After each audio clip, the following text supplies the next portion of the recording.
think the wisdom I've gained is there's a lot of work that we need to do introspectively before we can continue to move forward, especially now that we're past that first initial beginning stage.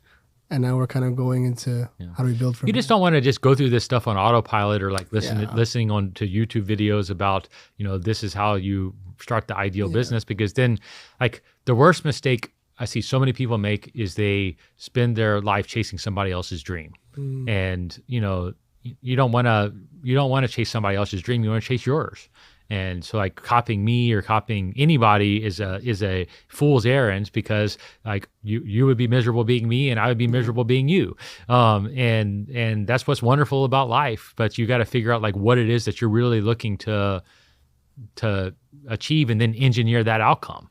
And within the business framework that you have, you can engineer any outcome you want.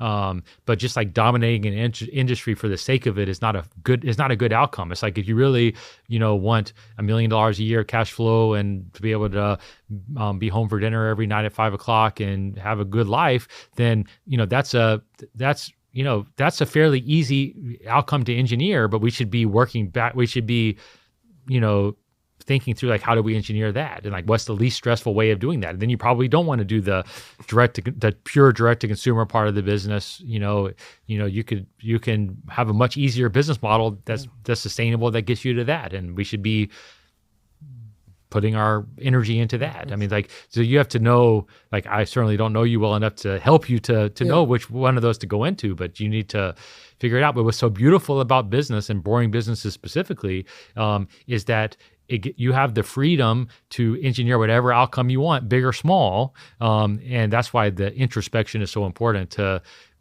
understand like what is it that you're really looking to achieve with this, and then make sure that every action is consistent with that.